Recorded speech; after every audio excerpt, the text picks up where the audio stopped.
Hello दोस्तों, मैं धनंजय गुप्ता आपका स्वागत करता हूं आज एक नई वीडियो में। आज के इस वीडियो की हमारी टॉपिक है क्यूमीन से फिनॉल प्राप्त करना। आपके ऑर्गेनिक केमिस्ट्री की ये बहुत ही इम्पोर्टेंट अभिक्रिया है जिसमें हम पढ़ेंगे क्यूमीन से फिनॉल कैसे प्राप्त करते हैं। आज की इस वीडियो में मैं सबसे पहले आपको इस अभिक्रिया को बताऊंगा और फिर उसके बाद उसकी क्रियाविधि को समझाऊंगा। यदि बात करें हम पिछले वीडियो की, तो पिछली वीडियो में मैंने इस अभिक्रिया को एक बहुत ही शानदार ट्रिक से आपको याद कराया है। यदि आपने पिछली वीडियो नहीं देखी है तो पिछली वीडियो का लिंक आपको इस वीडियो के डिस्क्रिप्शन में मिल जाएगा, जहां से पहले आप पिछली वीडियो को देखें ताकि पहले आपको अभिक्रिया याद हो जाए और उसके बाद आप क्रियाविधि को समझने का प्रयास करें। तो चलिए अब बिना समय गंवाए आज की इस वीडियो को स्टार्ट करते हैं। हेडिंग है क्यूमीन से फिनॉल प्राप्त करना। पहले अभिक्रिया को समझेंगे। क्यूमीन या आइसोप्रोपिल बेंजीन वायु द्वारा क्यूमीन हाइड्रोपरऑक्साइड में ऑक्सीकृत हो जाती है, जो तनु अम्ल के साथ क्रिया द्वारा फिनॉल तथा एसीटोन में परिवर्तित हो जाता है। तो ये है इस अभिक्रिया का लैंग्वेज। अभिक्रिया को देखिए, लैंग्वेज ऑटोमेटिक आपको और भी बेहतर से क्लियर हो जाएगा। तो देखिए ये फार्मूला है क्यूमीन का। देखिए यहाँ पर एक बेंजीन रिंग है जिसपे 3 कार्बन इस प्रकार से जुड़े गए हैं, जिसको हम आइसोप्रोपिल कहते हैं। तो आइसोप्रोपिल जो समूह है इसको हमने बेंजीन पे जोड़ रखा है, इसलिए इसको आइसोप्रोपिल बेंजीन भी हम कहते हैं, या इसका साधारण नाम क्यूमीन भी होता है। इसकी अभिक्रिया हम कराएंगे वायु से यानी कि O2 से, और यहाँ पे उपस्थिति हम रखेंगे सनलाइट यानी कि HNO की। यहाँ पर क्या होगा कि जो O2 है इससे 2 ऑक्सीजन परमाणु यहाँ पर कार्बन और हाइड्रोजन के बीच में जाके जुड़ जाएंगे और इस प्रकार का एक यौगिक बनेगा जिसको हम कहते हैं क्यूमीन हाइड्रोपरऑक्साइड। तो क्यूमीन से बन रहा है, यहाँ पर हाइड्रोजन है और ऑक्सीजन सिंगल बॉन्ड ऑक्सीजन भी है यहाँ पर, तो इसको हम कहेंगे क्यूमीन, यहाँ से कहेंगे हाइड्रो और इसकी वजह से हम कहेंगे परऑक्साइड। तो हुआ क्या, ये जो 2 ऑक्सीजन परमाणु थे C और H के बीच में जाकर एकल बंध द्वारा जुड़ गए। अब यदि इसकी अभिक्रिया हम कराएं तनु अम्ल से तो इससे फिनॉल प्राप्त होगा। तो देखिए यहाँ पर क्या हुआ है, यहाँ पर सबसे पहले ये बॉन्ड टूटा है जिससे ये पूरा ग्रुप अलग हो गया है। फिर उसके बाद यहाँ का बाद में जो OH है ये आकर रिंग पे जुड़ गया है, तो ये बन गया है फिनॉल। इस बॉन्ड के टूटने पर इस ऑक्सीजन की एक वैलेंसी खराब हुई है और इस बॉन्ड के टूटने पर कार्बन की एक वैलेंसी खराब हुई है, तो ये दोनों आपस में एक और बॉन्ड बना लेते हैं जिससे हो जाता है CH3 C double bond O और CH3 यानी कि एसीटोन, जो कि यहाँ पर आपको दिखाया गया है। तो इस प्रकार ये अभिक्रिया होती है और यहाँ पर हमको फिनॉल और एसीटोन प्राप्त होता है। इस अभिक्रिया को और भी अच्छे से यदि आप याद करना चाहते हैं तो मेरी पिछली वीडियो को देखें, जहां पे मैंने एक ट्रिक से आपको ये अभिक्रिया याद कराई है। अब हम बात करेंगे इस अभिक्रिया की क्रियाविधि पर। तो चलिए हेडिंग लगाते हैं क्रियाविधि। देखिए यहाँ पर हमने क्यूमीन लिया है और इसकी अभिक्रिया हम कराने वाले हैं O2 से। यहाँ पे सनलाइट की उपस्थिति है। आप जानते हैं जो सनलाइट का जो फोटोन होता है ये होमोलिटिक क्लीवेज कराता है, जिससे मुक्त मूलक या अंग्रेजी में कहते हैं फ्री रेडिकल बनते हैं। और कैसे बनते हैं आप जानते हैं, जब इस कार्बन और हाइड्रोजन के बीच के बॉन्ड का एक इलेक्ट्रॉन हाइड्रोजन को मिल जाए और एक इलेक्ट्रॉन कार्बन को मिल जाए तो ये मुक्त मूलक बनेंगे। और ठीक इसी प्रकार यहाँ पे ऑक्सीजन का भी एक बॉन्ड टूटेगा, O2 में से एक बॉन्ड टूटेगा जिसका एक इलेक्ट्रॉन इस वाले ऑक्सीजन परमाणु को और एक इलेक्ट्रॉन इस वाले ऑक्सीजन परमाणु को मिलेगा। तो इससे देखिए ये फ्री रेडिकल बन गए, अपने अपने इलेक्ट्रॉन को लेकर अलग हो गए और इसी प्रकार यहाँ पे ऑक्सीजन के फ्री रेडिकल बन जाएंगे।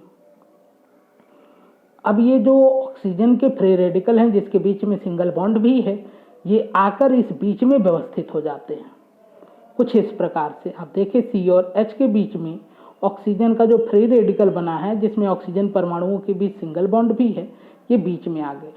अब ये अयुग्मित इलेक्ट्रॉन और ऑक्सीजन का अयुग्मित इलेक्ट्रॉन ये आपस में एक बॉन्ड बना लेते हैं और यहाँ पे ऑक्सीजन और हाइड्रोजन के बीच में बॉन्ड बन जाता है और इस प्रकार हमको मध्यवर्ती प्राप्त होता है क्यूमीन हाइड्रोपरऑक्साइड।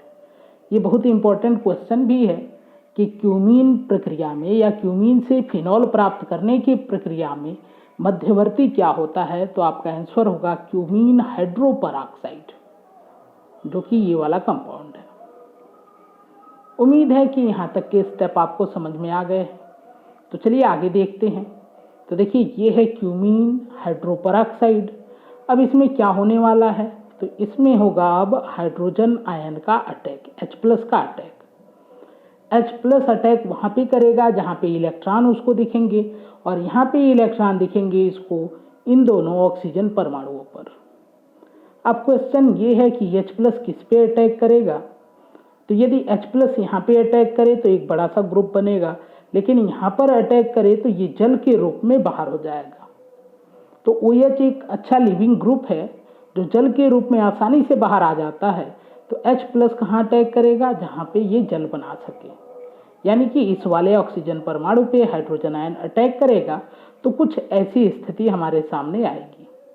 देखिए हाइड्रोजन जाके ऑक्सीजन पे जुड़ गया, तो ऑक्सीजन का जो ये पेयर था, इलेक्ट्रॉन पेयर था, ये हाइड्रोजन को कोऑर्डिनेट कर दिया गया है, और इस वजह से ऑक्सीजन पे धनावेश आ गया है। आप जानते हैं ऑक्सीजन प्रबल विद्युत ऋणात्मक परमाणु है, तो ये अपने प्लस जो इफेक्ट है, मतलब प्लस चार्ज है, इसको बैलेंस करने की कोशिश करेगा, और इसलिए यह इधर से एक बॉन्ड को खींच लेता है जो दोनों ऑक्सीजन के बीच वाला बॉन्ड है, इसको ये खींच लेगा। इसको खींचने के बाद ये जल के रूप में बाहर हो जाएगा, और इस बॉन्ड के जाने की वजह से चार्ज आ जाएगा ऑक्सीजन पे, जो बगल वाला ऑक्सीजन परमाणु था इस पे धनावेश आ जाएगा। एक बार पीछे चल के देखते हैं हम। तो देखें यहाँ पर ऑक्सीजन इस बॉन्ड को खींच रहा है, तो ये तो अलग हो जाएगा जल के रूप में, ये प्लस और इधर से इलेक्ट्रॉन मिलेंगे, ये बैलेंस हो जाएंगे। लेकिन इस ऑक्सीजन का इलेक्ट्रॉन इधर इस ऑक्सीजन पे शिफ्ट हो रहा है, इसलिए इस वाले ऑक्सीजन पे धनावेश आ जाएगा। तो कुछ ऐसी स्थिति बनेगी।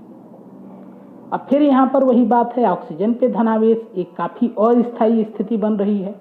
तो देखते हैं ये अपने आप को कैसे स्थायी करेगा। तो यहाँ पे होता है रीअरेंजमेंट, और इस रीअरेंजमेंट के प्रोसेस में जो फेनिल ग्रुप है, मीन्स ये जो बेंजीन रिंग है, वो अपने बॉन्ड के साथ यहाँ से कार्बन से हट के ऑक्सीजन पे चला जाता है। अब यही क्यों जाता है, आप सोच सकते हैं क्यों नहीं CH3 चला गया है। तो ऐसा इसलिए क्योंकि ये यदि यहाँ पे चला गया तो रिजोनेंस द्वारा इस धनावेश को या इस ऑक्सीजन को और ज़्यादा स्थायित्व दे सकता है, अनुनाद प्रदर्शित होने लगेगा यहाँ पर। तो इसलिए यह फेनिल ग्रुप जो है या बेंजीन रिंग जो है इस ऑक्सीजन पर चला जाएगा। तो देखिए ये फेनिल ग्रुप आ गया इस ऑक्सीजन पे, यहाँ से ये बॉन्ड को लेकर गया है, तो इस कार्बन का इलेक्ट्रॉन भी चला गया, इसलिए कार्बन पे आ गया है धनावेश। क्लियर। अब देखते हैं जो कार्बोकेटायन बना है इसके साथ क्या होगा। तो इस पे अब अटैक करेगा जल का अणु। आप जानते हैं जल में ऑक्सीजन पे लोन पेयर इलेक्ट्रॉन है, और इन इलेक्ट्रॉनों के कारण ही यह जल इस धनावेशित सेंटर पर, इस कार्बन पर अटैक करेगा। तो देखिए ये इस कार्बन पे अटैक करेगा, तो स्थिति कुछ ऐसी बनेगी, ये जल का अणु जाकर इस कार्बन पे जुड़ गया है, और इसके जुड़ने से ऑक्सीजन का ये जो 2 इलेक्ट्रॉन है वो कार्बन को कोऑर्डिनेट किया गया है, तो कार्बन का धनावेश तो समाप्त हो गया है, लेकिन अब धनावेश फिर से ऑक्सीजन परमाणु पर आ गया है। ऑक्सीजन इस धनावेश को संतुलित करने के लिए हाइड्रोजन के बॉन्ड को अपनी तरफ खींच लेगा। देखते हैं यहाँ पर। तो देखिए हाइड्रोजन के बॉन्ड को ऑक्सीजन खींच लेगा, जिससे H+ बाहर हो जाएगा। तो देखिए मैंने यहाँ पे लिख दिया -H+, और इसके बाद ये यौगिक आपको मिलेगा जहाँ पे इस वाले कार्बन पे OH जुड़ा होगा। अब आगे की स्थिति पर विचार करते हैं। अब यहाँ पर क्या होगा, जो ये हाइड्रोजन और ऑक्सीजन के बीच का ये वाला बॉन्ड है, इसको हाइड्रोजन यहाँ पे शिफ्ट करेगा और H+ के रूप में बाहर जाएगा।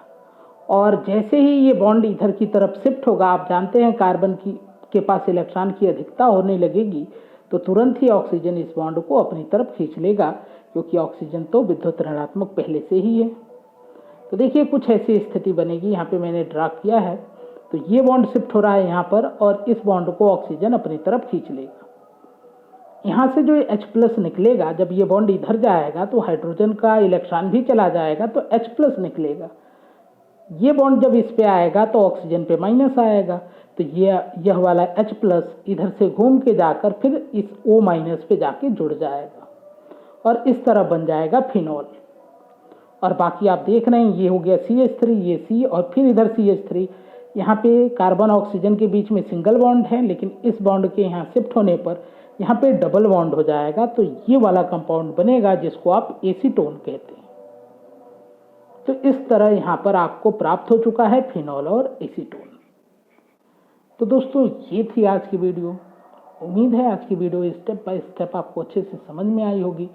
यदि आपको किसी पॉइंट में कोई कन्फ्यूजन है या आपको कोई रीजन समझ में नहीं आया कि क्यों ये बॉन्ड इधर की तरफ शिफ्ट हो रहा है, तो आप कमेंट करके मुझे बता सकते हैं, मैं उसको आपको क्लियर करके समझाऊंगा।